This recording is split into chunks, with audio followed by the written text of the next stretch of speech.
Hello, hello, hello. Welcome to Entitled, where we talk to the real estate practitioners, the thought leaders, and the entrepreneurs of the real estate space. I'm Bernie Espinosa, along with my co-host, David Bellinger. Hey, everyone. Yay. I'm super excited about our guest today. I have to think of a different way of saying super excited, but I always say super excited, but very excited about our guest today. David and I both work in the title industry. Therein lies the fun name of our podcast, Entitled, in case anybody was wondering why we call it that. Yeah. Today we have Frank Gerola, a.k.a. Flat Fee Frank. There it is. There it is. And just a little background, I've known Frank Gerola here. I like to call him Frankie G. I don't think I've ever called you just Frank, but you know, many markets that you've worked through in this industry, and why he's such a great guest for us today, and all of our, you know, agent community that's listening is Frank has rolled through so many different markets. He has done so many iterations to his business, and he knows how to capture what's happening when it's happening, and also knows how to put his marketing expertise and his authenticity into it. And you've just been ridiculously successful over the course of the time I've known you, 15, 16, 20 years. Wow, so, already? We just dated ourselves, B. I mean, that's bad, but... Well, and I don't know you as well as Bernie does, but I know you came and actually spoke to our team just about a year ago. It was so good. So just to let everybody know, it's not just And they still talk how about it applies him. to real estate. I mean, a lot of the things you said that day really sunk in with our team members. I mean, we're all in real estate in some facet. but right. you know We're what all I in mean? sales. We're all So in sales. your work ethic process and everything, it was, you know, huge for the team. They So still talk looking about forward it. to this, yeah. Yeah, they just say that Frankie guy. They do, yeah. Frankie It's G. easy, yeah, Frankie G. Yeah, and just funny And story actually, you before had to leave early that day because you're like, hey, guys, I got to go do a deal right now. Remember? No, well, I was just about to say, I mean, funny story, and then we'll actually start talking about Frank. But I mean, you left that day, and I'm like, Frank, you can stay for the whole thing, you know, join us. And Frankie's like, no, B, I gotta go make my calls. Yeah. Yeah. It's like, I'm out. And then called later to tell us what your call stats were. Yeah. Yeah, pretty right. phenomenal. Accountability, it's important, right? It's Yeah. like everything. Yeah. Yeah. So thank you for joining us. Thank you for having me. I Yeah. appreciate you guys' time today. This is phenomenal. What a great setup, man. Thank you guys for having me today. You're Yeah, welcome. Thank you for coming. you have a lot to share, and you have made a great impact into the real estate space. And every single time we get time with you, we learn. You have these perspectives, you have these stories. And so really, let's just talk a little bit about how you got started, where you're at today. Like, what's that, you know, because you've got some good stories in terms of how you got into the business. Well, I started a little unconventional than most. I wanted to be a real estate investor. You know, at the time, I was prior to me being in real estate, I was working as a logistics coordinator. I was moving freight for a large trucking company here in Valley, and you know, and like just, you know, the rat race, and like, man, I wanna work for myself. You know, so I wanted to be a real estate investor. So the best way I figured out to be a real estate investor was like, hey, how about I learn how to evaluate the properties in this vast valley? So I'm gonna become an appraiser. So, you know, I went, knocked on some appraisers' doors, and I got someone to take me on. And, you know, I realized real quick that appraisers, you know, it was just, back then it was a lot different. You know, back then is, you know, you can go solicit business from lenders and whatnot. So when I get in there, you know, we realized real quick that a lot of these appraisers, they weren't really like sales guys or business guys that had to grow the business. So, you know, after about a month of it, you know, I was learning and just, you know, holding the tape measure and doing whatever, you know, getting my hours in. I go knock on the door, and I realized real quick, it's like, hey, man, what if we try to grow this? Like, what if I went and knocked on doors and try to get some business? So, you know, he's, well, how are you going to do that? I said, well, there's a lot of lending offices around here. There's more than one lender in there. You know, let's go in there and try. So we did that, and it eventually took off. Like we started getting, you know, more and more orders. And then, you know, that had a shelf life, so it took off. We started, you know, kind of building the model, like you know, we're more accustomed today of the appraisal management system. Right. Okay? But before that, they were there. Then the downturn in the economy comes, and like, man, all the wheels fall off, and bam. Yeah. We just talked about that. It's so funny. Yes. Yeah. Man, no one was lending, no one was buying. So at this time, you know, you're trying to figure out yourself what you're gonna do. And you know, I got a phone call one day, and it was some colleagues of ours. Hey, man, we want you to know if you want to come. And we started buying distressed assets at the trustee sales. You know, we need some honest people. Someone down there, you know, you're holding $200,000, $300,000 worth of checks, whatever it may be in a day. And well, and let's bidding on backtrack just a properties. teeny tiny bit, because at that time in the market, there was a ton of foreclosures happening through that segment that we were going through. It was, and it was kind of like so unique. Yeah, because today you don't see that level of activity. Yeah, well, even if you do see it, back then you were really building the parachute as you jumped out the plane. Like the banks had no idea. There'd be times we purchased some distressed asset and like, hey, man, we haven't got the deed in yet. So I'm calling the bank. Hey, when are we gonna get the deed? When are we gonna get the deed? And oh, we own that house? Which house? What's the address? The bank doesn't know they own it. So there was a time there where the volume of just distressed assets, and they were just coming and coming and coming. So we partnered up with one of the my business partner now. They were already purchasing properties down at the trustee sales, and it was barely at the tip. And one of the things that they did was so unique was they brought transparency and integrity to the trustee sales, because buying at the trustee sales is the ultimate buyer beware. You could buy first, you could buy seconds, you could buy, you don't know what the condition of the home is. So what they did is we created a system of being able to buy with confidence at the trustee sales where, hey, they're going to make sure the title's clean. They're going to make sure, you're bidding in confidence. So everything from start to finish, from driving to even creating the list. Because, all the different trustees had information everywhere. So, we'd compile the list and put it in one easy readable. And, I just brought the transparency. And at this time, Twitter was just starting. And the big game breaker was we would post all of the results of all of the trustee sales live and in real time on Twitter. That's awesome. And gosh, I forgot about that. For the consumer, it was mind-breaking a lot of times because it was a good old boy system down there. Yeah. Well, they know if they went down there, if I'm not in that group, I'm not heard. Yeah. And then you don't necessarily know what it sold for unless you were there. Yeah, unless you were there. Yeah. Exactly. And it's happening real fast. It's really like it was like Arizona Wall Street. Like, that's the market was really being created on those courthouse steps, rain, sun, shine, wherever. It was just like, and like when I would sit there every day, we'd go over there. You would have to. The main one started downtown about noon, 11:30 noon. But there was also a lot of different other trustee sales going on at law firms all throughout the valley. Yep. So you'd hit a couple, and then you'd have to be going downtown and like when you sit back and really thought about it, it's like this valley, how vast it is. The market's really being created right now on these steps. This is where the market is. And no MLS. It was right there. Those, courthouse steps. Exactly. And like, it depends who you ask. Sometimes investors could have a negative connotation to it. But if it wasn't for these cash investors, it would have probably taken this market a longer time to recover, because the cash investors are what propped up the whole market. That's a very good point. Because that's the only, at that time, the lending was so tight that's all.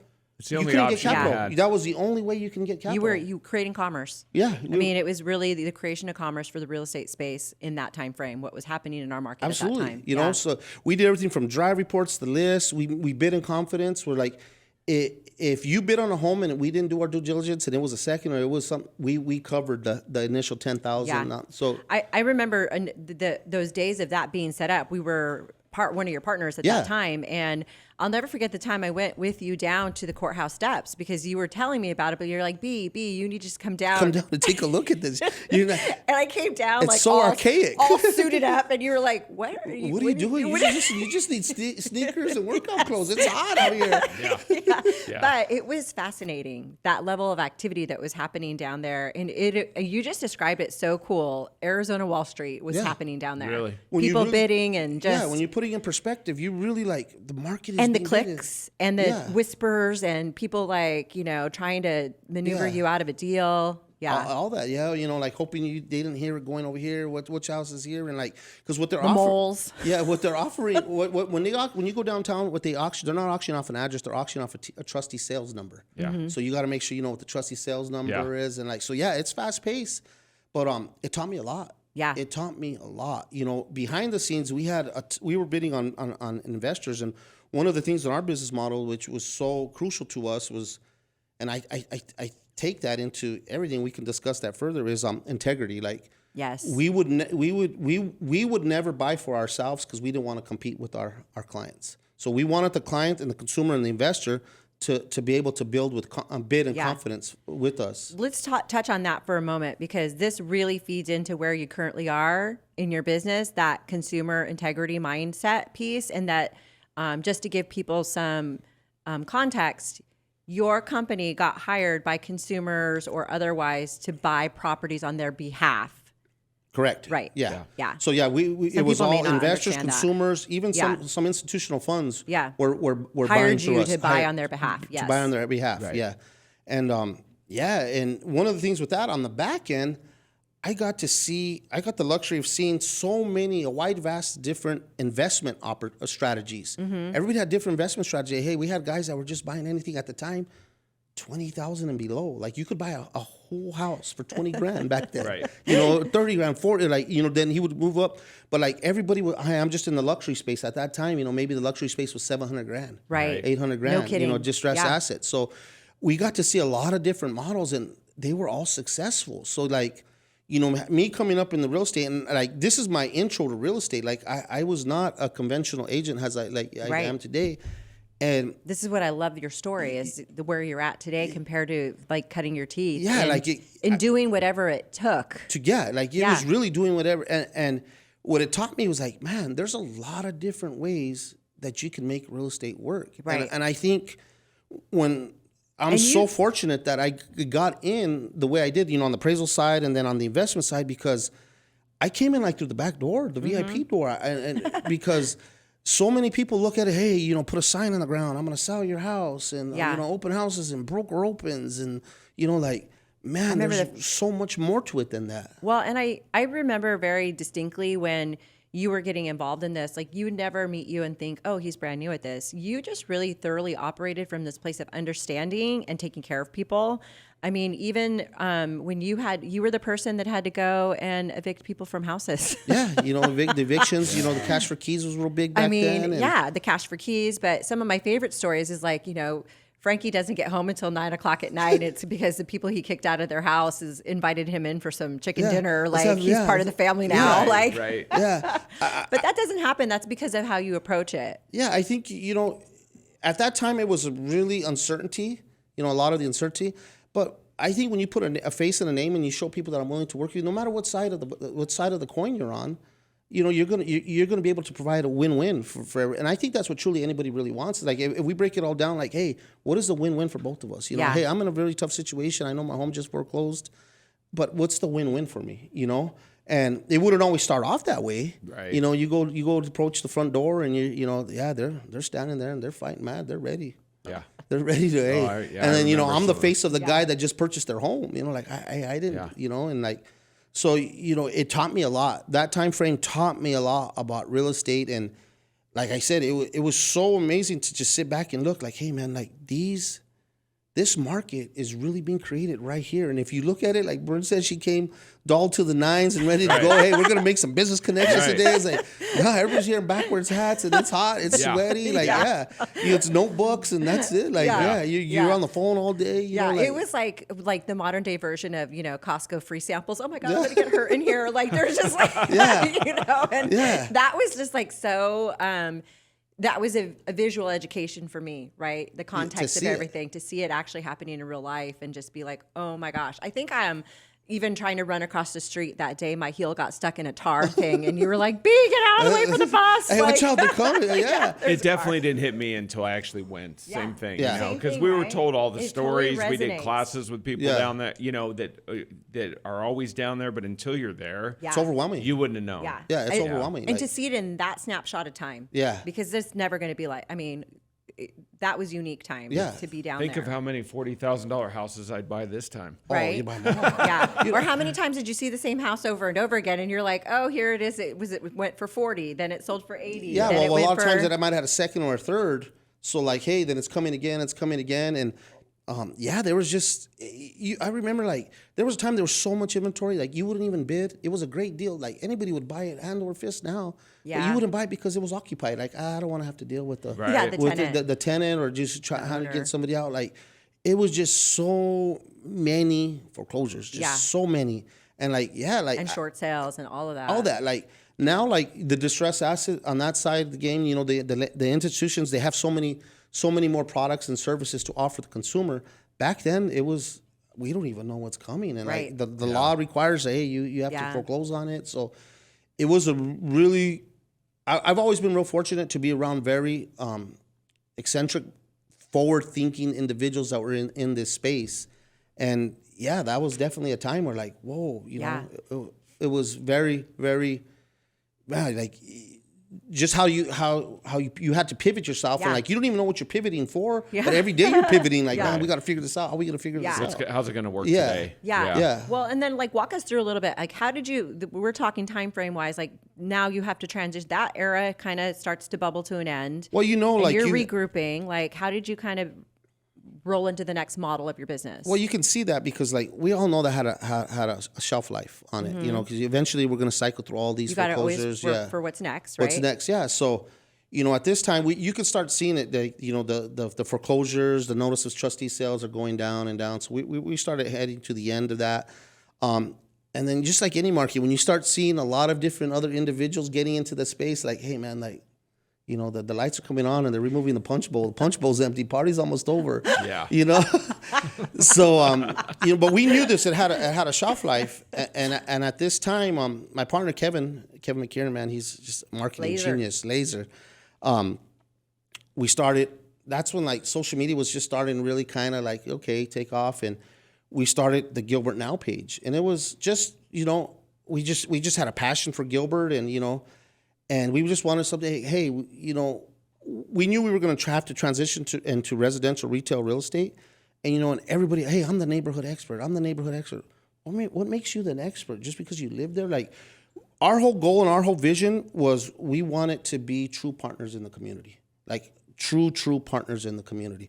Where, like, you can see, when it's all about you. It's never about us. Like, and so we started the Gilbert Now, and one of the things with Gilbert Now, it took a long time to take off. You know, like we just talked about it yesterday. It's so funny.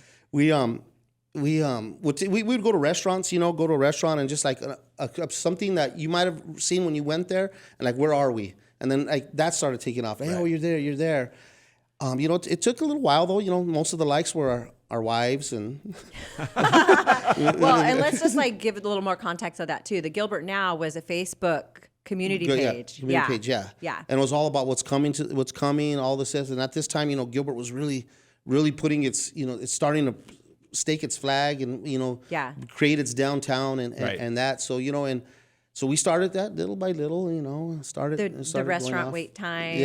Yeah, that was really, there was a couple things that really took off for us. The restaurant wait time is one. So, you know, what we would do is right about 4:30, 5 o'clock-ish, we would call all the top restaurants. And at this time, downtown Gilbert was like, it was new, everyone try it out. And so we'd call, hey, what's your current wait time? What's your current wait time? What's your current wait time? Okay, what's your current wait time? So we'd post them right about 5:30, the current wait times, and then we'd say, hey, go on there and post. Go on, if you're at any one of these establishments, post what the current wait time is. So you'd go on there and you would see. You just start it. You know, so you start to engage, but then we were able to capture, oh, look at all these followers that are following us. And hey, thank you, we DM on the side, you know, and we started growing at that. But what a great idea, because this is before they had wait lists on restaurant websites. They have wait lists now. You can get on. There was no open table then. Call ahead. Yeah. So it's just little things thinking outside the box, and that's where like a lot of our followers are like, hey, you got to follow them. They put the wait times on that. You know, it's so cool. Like, they put the wait times, and then you just go down there. Hey, I'm here at Sal's Pizzeria. The current wait time is 45 minutes. And, like, you know, so it just started engaging the community and started taking off. Where it really went crazy for us was when we really went viral was when we got insight that they were building a new Trader Joe's in Gilbert.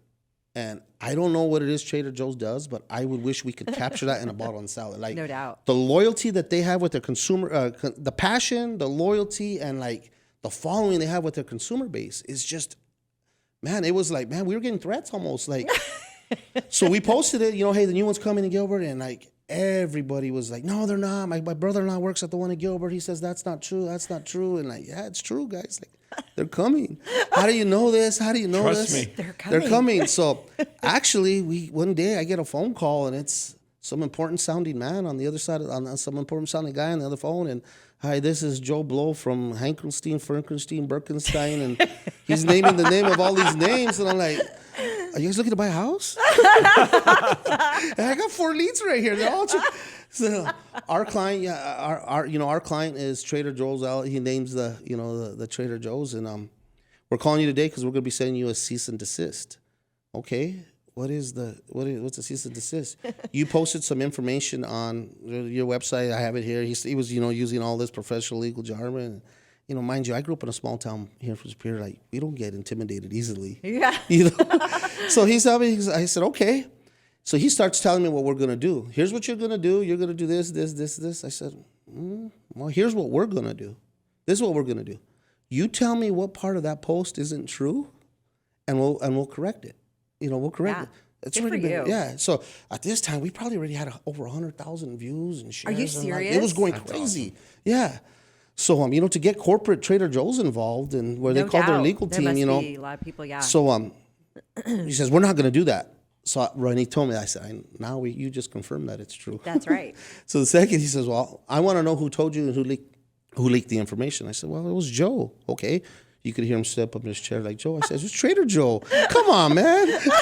You locked that up like a softball. Come on, buddy. So, That's awesome. But that's where it just really, and then when it came and, they announced it, it was like, whoa, look at these guys have some credibility to them. Like, how did you guys figure this out? They are so tight-knit and controlled.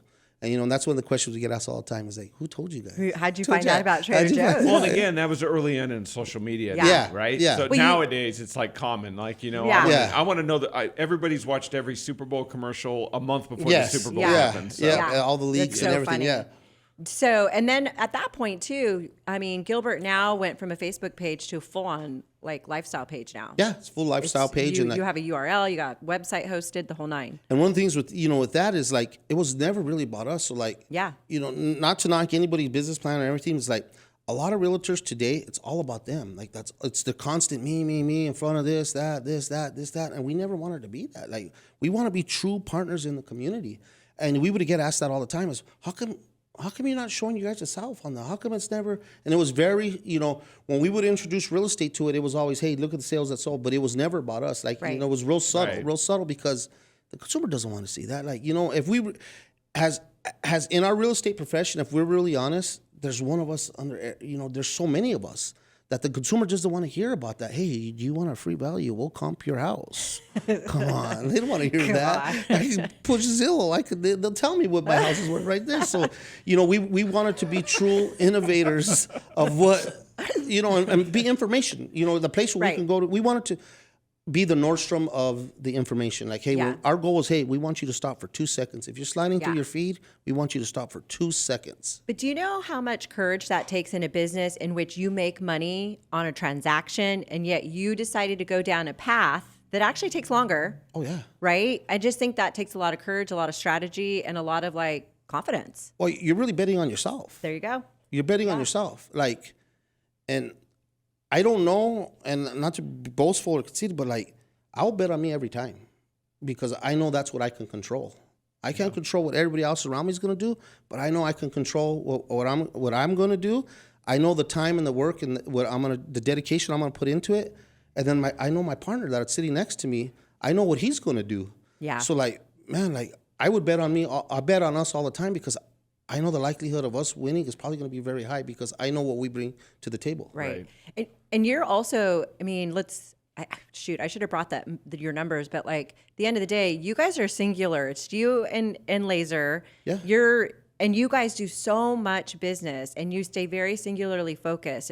You're not spending a ton of money on, everything you do is community driven. But I think it's important for anybody listening to know that you haven't strived from, the beginnings of this to today to build out a team or to have commercials, or you are just so focused on that community experience. And that belief that you've had in that has really brought you guys to a place. The community and the integrity. And Kylie's part of our team as well. She's such an integral part of our team. And it's really, just us three. Forgot to say it. But it's still she's behind the scenes. It's still a small team, right? And I'm glad you bring that up because we always obviously want to grow, but we want to grow systematically and not just if you took the timeline of the last 10 years in this real estate business, it's whoop, slow down, whoop, slow down, whoop, slow down. And when you look at that, I don't know if those models are very effective, because like when you look at those models, is the team model, in my opinion, has always been, okay, keep the front door open, hopefully none are coming out the back. And then the cream leaves, you put all this time and effort, and then the cream leaves, and then you're stuck with, so it's like, most people aren't putting 40 hours in the business a week, if we're being honest. Like, if you treated this as a real business, and that's one of the things that we looked at as Kevin and I, is like, if we treated this like a real business, you could do a lot more with a lot less. And we took that from when we were doing, at the trustee sales, we were doing so much and so much volume with a limited staff. Right. And a lot of that is culture, having, people to believe, making sure everybody's taken care of. And two is just, man, let's work. We came here to work. We didn't. What's working? Yeah, what's working? Yeah, work. That's always popular. Yeah. Depending, work will always be profitable, but it's not always popular. Yeah. That's well said. Well said. And yeah, like, and it is, like, and another great quote is like, man, the things that you can achieve when you don't care who gets the credit. And like some I've been fortunate to be around different types of, teams or individuals during different types of markets that, man, that was the epitome of that. Like, at the end of the day, we just wanted to be successul. We didn't care whose name was on the door. Right. And even if you look at us, it's Gilbert now. It's not Frank Gerola Real Estate. It's not, it's this, and it's always been, consumer centric first. Yeah. That's how we've always viewed it. Yeah. And you do. And I think, again, just with every iteration, every pivot in the business, you guys have stayed very focused on that. Yeah. It's still Gilbert now. It's still as vibrant and like vital. It's a lot of people don't even have no one has any idea that it's a real estate group behind it. For the most part, to nobody. me, that's what makes it the best, right? Yeah. People try to that imitate just that totally now. proves it's a resource. Yeah. I'm not there to Yes. say, look at this just listed, look at this just sold, do you contact? We are a resource, and you know where to go for all the information you need. And then the real powerful part is when I'm sitting at someone's kitchen table and like, how did you, we follow you. We've been following you guys for years. Yeah. You Well, know? I mean, you guys invented hyperlocal before hyperlocal was a marketing term in real estate. And that's Kevin. Like Kevin, and if you knew Kevin, his demeanor is just I real know. like, Yeah. well, everybody's gonna do that. We should be doing that. Everybody's gonna do that. Like, bro, it's brilliant. That's brilliant. Like, this was brilliant. Short. Yeah. Yeah. You guys are geniuses. Yeah. It's but the work too, the work that goes Yeah. involved and to put it in there, and One of the things that I've always enjoyed about our relationship over the years is that we always have these great conversations about what's happening, what we're seeing, and we always have some laughs. We share some funny stories. And I learn a lot from you because it's one thing to read headlines about what's happening. You could read the Phoenix Business Journal, great information, USA Today, yeah. But you can do the Cromford. We love Tina. But at the end of the day, when you're talking, voice to voice in real life with those practitioners out there that are seeing what's happening, that are actually representing a decent amount of volume, it's really fantastic the insight that you have and how you've adapted your business, because you have some marketing strategies that tend to ruffle some feathers. Well, it depends whose feathers there are, Like, She just lobbed that softball up for you, buddy. yeah. It depends who you we ask. did introduce you as Flat fee, free. Yeah. flat fee Frank. Yeah, Tell us about that, Frank. Well, we offer a full service flat $39.90 listing fee, and when we mean full service, there is nothing that is discounted. Zero. We pay for pictures, sign on the ground, all negotiations. We will manage all of your BINSA requests, all of the repairs. We manage all of that, everything from soup to nuts, contract to close, for a full service flat $39.90 listing fee. We are available all the time, every day. We manage your appointments, everything, start to finish. There isn't anything that is discounted, and we do that for a full flat $39.90 listing fee. How long have you been doing this now? Probably about 7 years, seven, 8 years. It's been a while. I knew Yeah. it, but I feel like some people might think that's new, but it's not. It's just been a real strategy you guys put into play. Yeah, we did it. We're consumer centric, and I think that's one of the things that makes a lot of people in our space successful is the consumer's always speaking, but are you always listening? And if you sit and listen, the consumer's speaking. They're telling you. So what we came about it is like, I go to listing appointments, and our skill set. We're pretty good at our skill set. you go to a listing appointment, and I don't care who you are and what level you're doing this at. When you go to a listing appointment, all the listing appointments were all the same. Everybody was doing all the same things. So you paid limbo. You know, how low will you go? How low will you go? Right. So you start off at 6%. Hey, this and that. You have all this fluff and stuff in front of the consumer, and you're this and that. And I'm the best thing. I sell 2 million houses, and and then 6%. Then you get the pushback. I was at 5.5. So, I stopped at 4.5. That's what I got them at. And I was when you start realizing and looking at that, it taught me a couple things. It says the consumer doesn't find a lot of value in what we're offering because they always want to negotiate it down lower. So I said, and Kevin and I talked about it. I said, what if we took the 800-pound, because that's the 800-pound gorilla in the room. When you go to somebody's house as a listing appointment, what are you going to charge me? But guess what? That's the last thing you talk about. So you have all this stuff you're dangling in front of the consumer, and then at the end you start, will you sign the dotted line? Yeah, right. 6%. Yeah. So, and that's where, and when you're doing this, as long as I've done it, that's where the uncomfortableness comes in, and the ums and the fidgety. So, I was like, what if you just flipped it around, took the 800-pound gorilla out of the room, talk about that the first thing. Hey guys, is there anything you'd like to know? We do full service. Hey, here's some of the most common questions asked. Here's some of the most common questions asked. Here's some of the questions that you should ask. And that's one of the leave behinds we leave. Here's what, I hope you're interviewing more. And if you wanted to, we could all have a group interview, here's some of the questions that you should ask. And when you bring that level of transparency, automatically you become the expert and the guard is down. Like, it's full service flat $39.90. And you didn't have to say, I'm the expert. Yeah.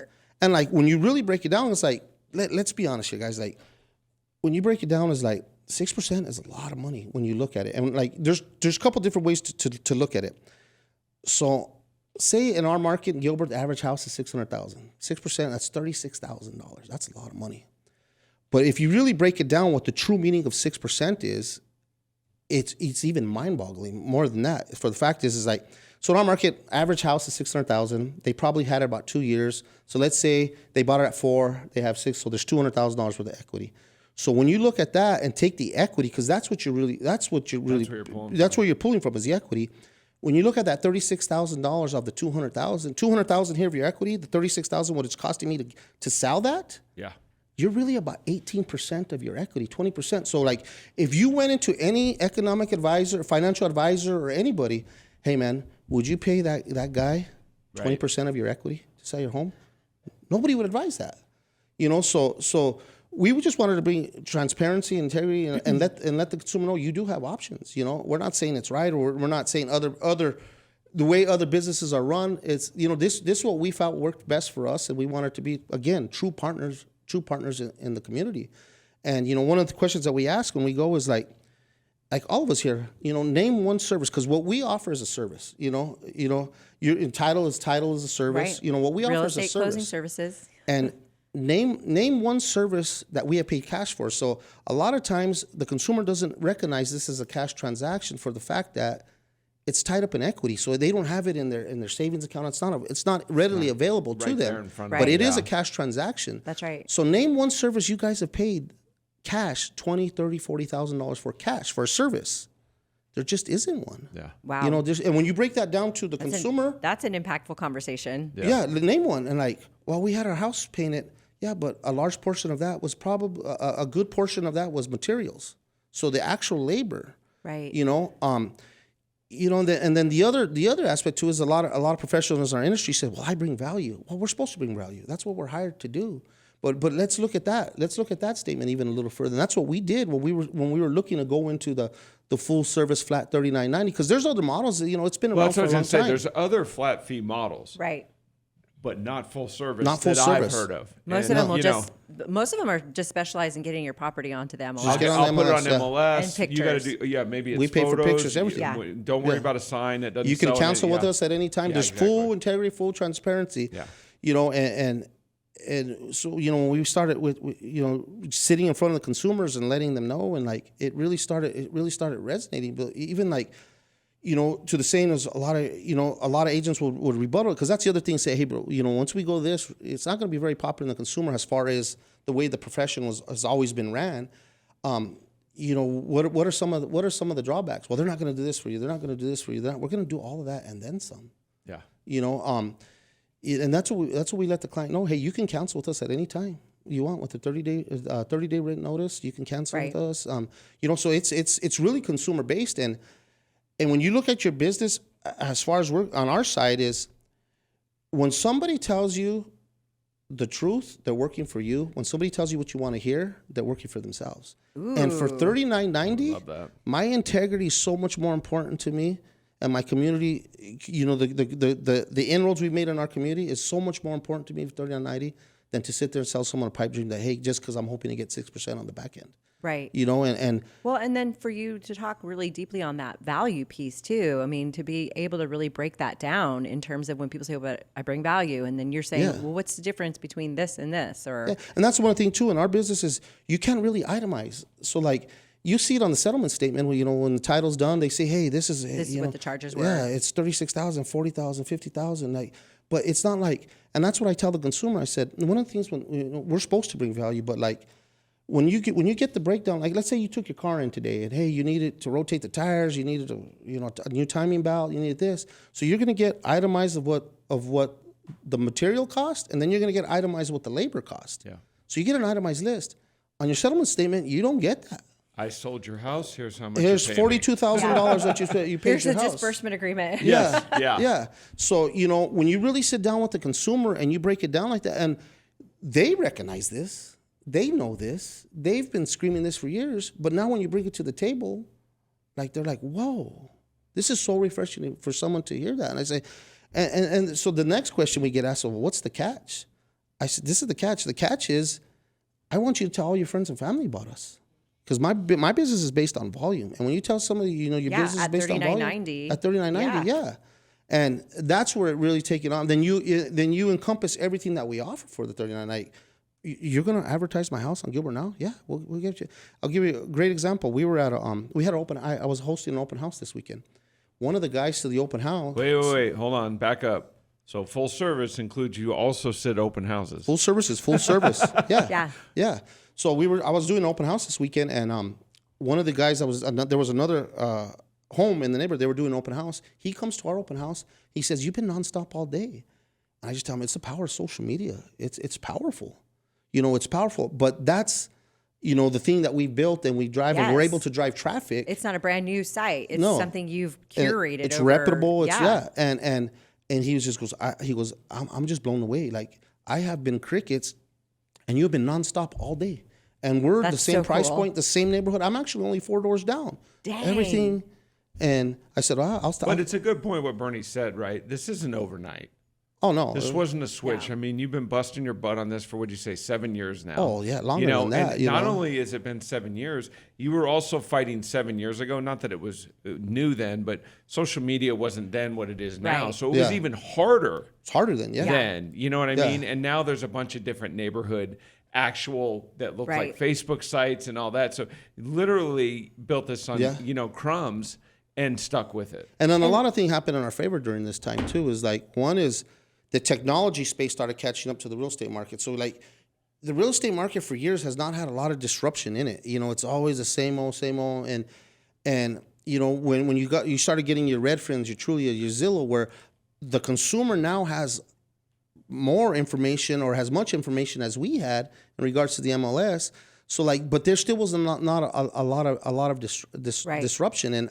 And I think that was one of the things is like, hey, we can help, but can these sites market for you like we're going to make are super hyper local, right? So that was best. And then I think too, like comparison to the agent doing the open house 4 doors down, probably doing marketing from a realtor, whereas you're using a community resource that's connected to.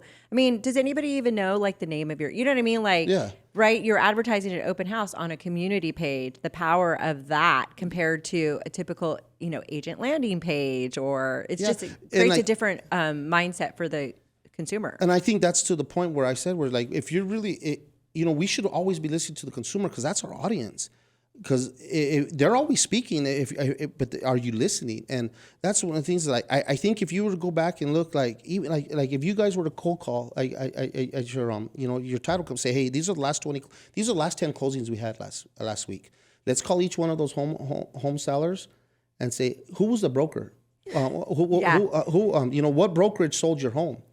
Oh, it was Frank Gerola. It was Joe Blow. It was this. They don't know the brokerage. So, a lot of people I think, in my opinion, get hyped up on the brokerage and this and that, because there's so many, in real estate, there's so many shiny objects trying to get, the agent's attention. The consumer doesn't recognize all of that. Right. The consumer will say, well, who sold that? So true. It was Frank Gerola. He was at my house. He's the one I called and sold my house. And, when we had problems, he was the one that was calling and, that I'd call. So I think when you look at the transaction, how it transacts, you get to see a lot more in it than just what you were told or how you were taught. Right. And I think that is always so powerful. Well, so even true. a worst answer from the consumer is, you know what? I know it closed last week, but I don't remember what their name was. Oh, yeah. Then you got other problems. Yeah. Right. Yeah. No kidding. Well, and also, okay, let's transition into that piece and you talking to those consumers and making those phone calls, because your business has been built largely in your discipline, in the work that you do with people. You have obviously Gilbert Now, that's generated a whole lot of community practice for you. But like I said, like earlier, we talked about you leaving our, sales team meeting and you're like, I got to go make my calls. Like, you don't rest your laurels there. It supports the efforts that you do with the work ethic. Yeah. We're in a time in, time out business. And it's really like the time you put in is the time you're going to get out. And I love that. It's with anything, but I think it's more so in our business because, like, if you're working with somebody and they're not have committed to you yet, you know how many other advertisers they're seeing or how many. Right. So like if you're not in your business, someone else is going to be in your business. Right. And like we are probably in one of the most competitive industries that there is. Yeah. Out there, like in like all aspects. In all aspects, all yeah. aspects Title, lending, everywhere, all of it. everywhere. Yep. Yeah. And the consumer has a lot of choices, and and that's one thing I think we had a lot of different things that when we did the full service, and a lot of when we first started the full service flat $39.90 listing fee, a lot of it is, well, what's the catch? And the perception is, and even the American consumer's mindset is, if it costs more, it's worth more. So you have all of those different options, but now that's so true. Now when you look at it, is like I can provide you that and then some, but you're going to save more. And when you really break it down on the financial aspect, it really is a no-brainer. So like that's the question we get is, what's the catch? And then the other sometimes like you get lucky. I don't know if it was luck or not, but with all the way the new rules that came down last August with and we were always preaching that, hey guys, everything in real estate is negotiable. And because we would come in and. Well, the last agent told me that his broker requires them to charge 6%. Well, that's kind of why the lawsuit, we were in it. Yeah. That's exactly the reason, the You're premise like, of the lawsuit. I don't know if you listen to the news or not, but. So, then that, but we were doing that for years. Right. We've always, hey, it's full service, it's not full price. Everything is negotiable. Even my $39.90 is negotiable. Everything is negotiable. Buy side's negotiable. Right. There's nothing that says that the seller has to pay. Like we let them know up front, all that. And we were already prepared for that. So when when the change came, what are we gonna do? What are we gonna do? That's gonna crush the. We've already been doing it. It was all. Yeah, we've already been doing this. No big deal for you. Yeah, I remember when the rules came out, and I was looking at them, and I text Kevin at night. I said, "Yo, you seen the rules? It's like we wrote them. This is great. Right. This is awesome. This is great. It's just it's just transparency and integrity. That's all it really is. Well, it would make sense, right? Because you said you listen to the consumer, right? Yeah. And the consumer is the reason we have all those new rules. Yeah. So it all connects, right? Yeah. It's like when we have these on social media. We're on these private groups, real estate groups and whatnot, and you'll see all the stuff that goes on. Like, yeah, you'll post that in there, but if you really want to know, post that comment. Hey. Go to any local community group and say, hey, what is your opinion of realtors? That's the real truth you're going to get right there, Well, that could be a fun game. We should go. We should. And I just think that, overall as an industry, we just got to be better. We just got to be better. Well, to me, I'm like, what is it been like for you guys with the agent community? Because I know you work really hard on having good relationships with the other agents that you work with too. But I know that you're, talking about being better at what we do. Like, what's the agent mindset out there? What do you think the agents, how are they doing? How are you doing? You know what? It's hard. We need some Kleenex. Like when we first walked in, Brittany, I greeted you, gave you a hug, and say, "How you been? How you been?" And like, it's asked about my mom. Asked about my It's freaking hard. Yeah. It's really hard right now. It is super hard. But what is hard? I think when you look at the majority of the real estate people that are probably in the business now have only been in it for 3 to 5 years, and it's never been this hard. So if you've been in it longer, you understand that every 3 to 5 years I got to reinvent myself, and I think that's one of the things that is out there. Two is they're tired. The consumer's tired, and I think that the real estate community is also tired. But when you get tired, you get lazy.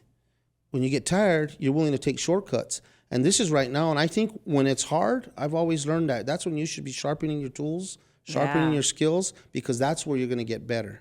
And that's where, the good ones are doing that. They're buckling up. And if you really look at real estate as a whole, real estate's about two things on our side, on the real estate agent side. It's about lead generation, and it's can you close. So if you can't lead generate for yourself, you're going to work for somebody who can. Yeah. Or you're going to pay for very expensive leads. Let's talk about like how expensive the leads are. Like if you sign up with Zillow and they give you a lead, they're going to take 40% off the top. And guess what? You didn't pay for that lead, so you're on a team. Someone on the team gave you that. So after that 40%, you're probably taking another 40% off. 40%, then broker 50%. split, then team split. Yeah. All that. Yeah, it keeps on. It's like a. So one of it is truly about lead generation and to be successful. And if you look at all of the practitioners in our vast market that are successful, they're successful because they know how to lead generate. Yeah. They know how to lead generate, and they know how to close. They know how to close and retain and they have the systems and things in place. They treat it like a business. And what work is what works. Yeah. Putting in the work. You got to do the work. Well, and I think it's true. Like when you say when people say lead gen today, I'm always like define that for me, because in our space, lead gen can mean so many different things. And when you talk about lead gen, it's truly about doing the work. It's about having the relationships and figuring out how are you going to be the originator so that there's no 40% and then 50% of the 60% and then trickle. Leads will solve all problems in our business. Leads will solve all problems in our business. Revenue solves everything. Always. And then when you have the leads, you get to pick and choose which ones you want to work with, because sometimes, hey, we're not a good fit, Mr. Home Seller. I don't think, that's not going to work for us. So you get to be, sometimes you win by losing, and that sometimes you get to tell the homeowner that, hey, we're not a good fit. Guess what? We tell our sales team the same thing.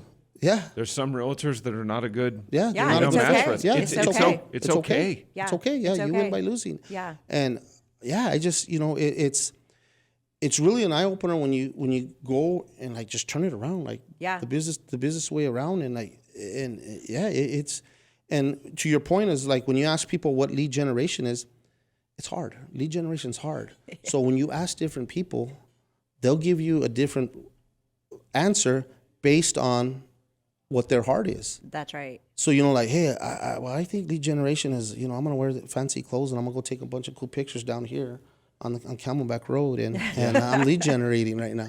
Yeah. Like what is true lead generation? Yeah. To me, it's always been, I want to get voice to voice or knee to knee with you at your kitchen table and find out what we can do and it's always what's best for you. Like I have a lot of clients that we've talked out of selling their home. Hey, let's get you refinance. That's better for you, or like this, or what's taking you out? Oh, so you're relocating? Would you want to come back? Because the likelihood of me being able to duplicate that house when you come back, we could rent it out and let's see what 2 years does. And if you guys love it over there, we can sell it then, or if not, you guys want to come back to your home. And so a version of closing is also providing options and solutions. when you had the iBuyers come into our space, you know, oh, they're terrible. No, there's an opportunity. There's an opportunity for that. Yeah. There's a need for that. You know, cash buyers, there's a need for that. Yeah. You know, so when you present all of the options that are available to the consumer, and you show them that you're an advocate for them, you're gonna have more business than you know what to do with. I know that you're a client for life. Yeah. Forever. And the referral part, like Yeah. our business is, you know, you know a lot of people that you do a lot of repeat business with, Oh, and all the family, time. generational business. Yeah, generational business, referral business, and like, no, you're the only one we're gonna use. Like Yeah. you guys, and like, you know, I can't promise anybody, but somewhere along the line, we earn our $39.90 back for that consumer somewhere, whether it's negotiating, whether it's us managing the repairs, where you know, somewhere we earn that back, and that's priceless. Awesome. How often, when you're in those competitive situations for a listing, how often are you winning? Like, what's your percentage of? We probably, if I go to your kitchen table, we're probably getting 98% of those transactions. That's awesome. I wanted you to share that because I know you have a really high. And that's not bragging. That's not. No, I know boasting, it's just It real. is what it is. But I want us to be able to hear that, because it's one thing to talk about your practices, but really, you know, we're talking about being able to close, lead generate, and close. You guys close. You have a high success rate for closing in competitive situations. And it's if you look at it, the consumer never wants to be like they're being sold, Right. And they don't ever want to be the sucker of the room. Like you've heard the old saying, like, "Hey, if you can't find the sucker of the room, the sucker's you." You know, so that's why when you walk, I haven't heard that. Now I have. you know, like. You got the best one-liners. Yeah, and that was real big down at the auction. Like, oh man, what's going on here? I don't know what's going on. Oh, it's me. Yeah, right. But you know, they never want to feel like they're being sold. So if you come from a position of, hey, I'm here to help you, and you're truly engaged and you're truly involved, like yeah, and you know, some of the questions I'll ask them is like, you know, hey, what is you know, what of the $39.90 that you feel like we can improve on, or like if we don't get the listing, I always come back the next day. Congratulations, I know your property is coming. We will send, you know, we will definitely bring on any of our buyers. And this is powerful because it's helped me get listings that they told me no on. In an effort to always improve and get better, what could we have done differently to earn your business? And So good. You know what the more common answer is not is I don't know. I don't know. Let me call you back. We've gotten. That's awesome. You know, you're right, and it's just, and it's genuine. It's you don't want to use me. No, hey, because I want to sharpen my tools. What could I have done different to earn your business? Because going back to what we said earlier is like I'm betting on myself, and like what can I do to improve? And if I could fix this going forward, like they're not going to tell me no again.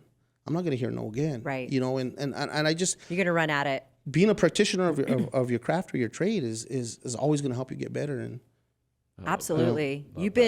It's been so fun to see like your impact in the real estate space, how you've pivoted through the different, you know, things that we've had happen in our space here in Arizona. And I've learned a lot from you. You always make me laugh. It's hilarious. Hilarious. But story inspirational. Yeah. Yeah. It's what is your top piece of advice for an agent today? Just be better. Just be better. I love Drop that. the mic, even though these don't unhook. Yeah.